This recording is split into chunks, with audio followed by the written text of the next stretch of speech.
ele denuncia claramente as atitudes dos mestres e dos fariseus.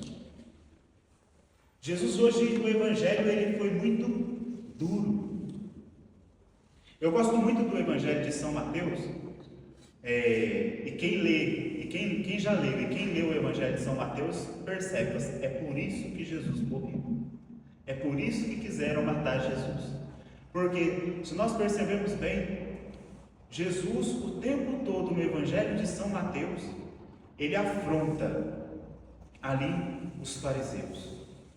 Mas Jesus não afronta os fariseus para que eles se sintam culpados, não. Jesus afronta os fariseus para que eles busquem a conversão. Voltemos então agora ao Evangelho. Podemos dividir aqui o Evangelho em duas partes, e em duas partes muito importantes. Veja, a primeira parte do Evangelho, Jesus vai dizer que os mestres e fariseus, eles impõem fardos. Eles pedem uma coisa, mas eles mesmos não vivem. E veja só, olhemos para a nossa realidade, olhemos para o nosso dia a dia. Muitas vezes, aqueles que impõem assim algo muito grande, são vistos como santos, são vistos como os bons, são vistos como aqueles que vivem retamente. E infelizmente nem sempre é assim, mas nós já chegamos lá. Então, os mestres ali dos fariseus, eles impõem aqueles grandes fardos, não porque eles gostariam que o povo vivesse tudo aquilo, não, mas era para que também as pessoas os vissem com um grau de santidade que eles não tinham, que eles não carregavam. E Jesus não estava denunciando o que eles estavam pedindo, Jesus estava denunciando o que eles não estavam vivendo. O que eles não estavam vivendo, porque a preocupação de Jesus era: eles estão falando, mas eles não estão vivendo. E nós sabemos que os testemunhos, eles arrastam muito mais do que as palavras. Vejam, meus irmãos, não são as nossas palavras que comovem os corações, são as nossas atitudes. São as nossas atitudes. Quantas vezes, você que já tem um tempo aí de caminhada, você que já tem vindo aqui no grupo de oração já há um tempo, quantas vezes você já não chegou em casa e as pessoas te falaram assim: nossa, você, logo a pessoa que vai no grupo de oração, está falando desse jeito, está agindo dessa maneira? É um fato. Por quê? Porque, meus irmãos, o que arrasta é o testemunho. Não são simplesmente as palavras. As palavras sem a vida não é fecunda. Nenhuma palavra é fecunda sem vida. E outra coisa muito importante que Jesus denunciou foi o apego que os fariseus tinham às honras. Esse apego em querer ser reconhecido, em querer ser aplaudido, em querer ser acolhido. Fujamos dessa realidade, meus irmãos.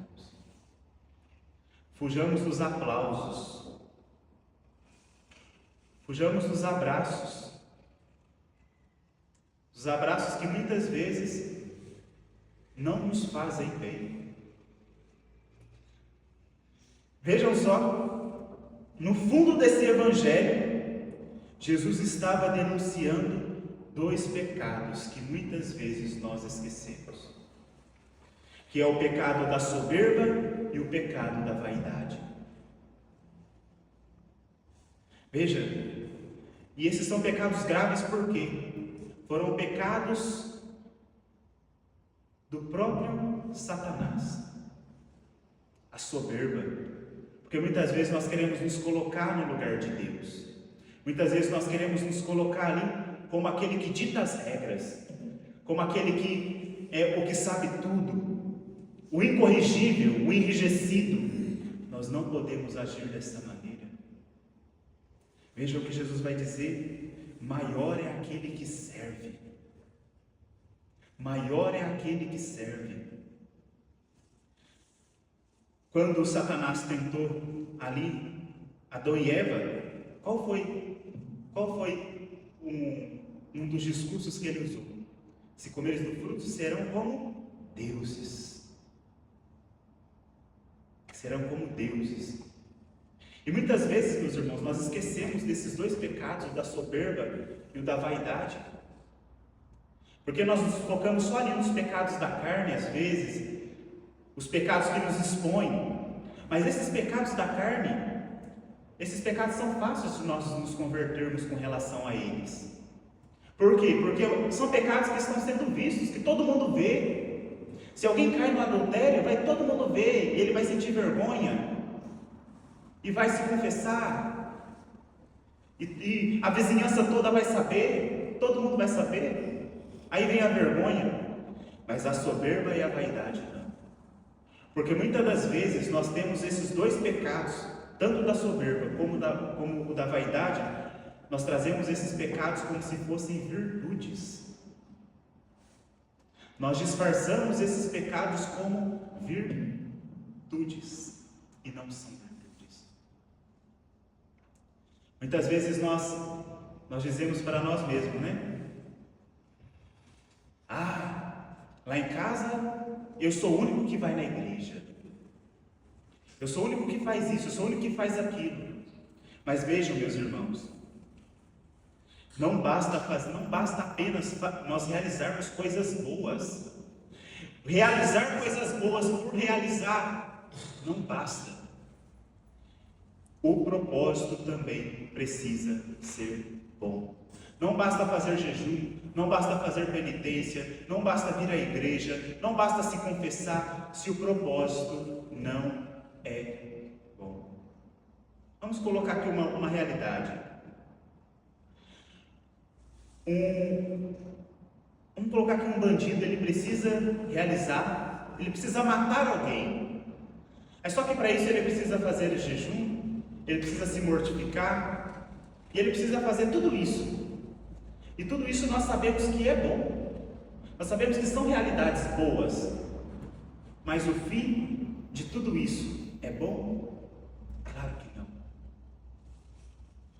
Então nós precisamos nos rever e dizer para nós mesmos: meu Deus, tudo que eu tenho vivido tem sido numa boa intenção? Qual tem sido a nossa intenção nessa quaresma? Qual tem sido a intenção da nossa penitência, do nosso jejum? Amanhã é quarta-feira, dia que a igreja nos indica o dia do jejum. Quarta e sexta-feira, jejum e penitência. Qual será os frutos do nosso jejum amanhã e na sexta-feira? Aí você pode me dizer assim: nossa, Rafael, então eu estou perdido. E o que será de mim? Eu achava que eu era tão virtuoso, tão virtuosa, e agora você vem me falar isso? Meus irmãos, não é o fim para nós. Não é o fim. Vejam só a primeira leitura, quando vai nos dizer: ainda que os vossos pecados sejam como o escarlate, ficarão brancos como a neve. Ainda que sejam vermelhos como a púrpura, ficarão brancos como a lã. A misericórdia de Deus não acabou. A misericórdia de Deus não se esgotou. Deus continua a nos perdoar. Nós precisamos também buscar a conversão, buscar a confissão. Quanto tempo faz que você não se confessa? Quanto tempo faz que você não busca a confissão? É importante, é muito importante, porque o Senhor, Ele está à nossa espera. E repito, a misericórdia de Deus não acabou, a misericórdia de Deus não se esgotou.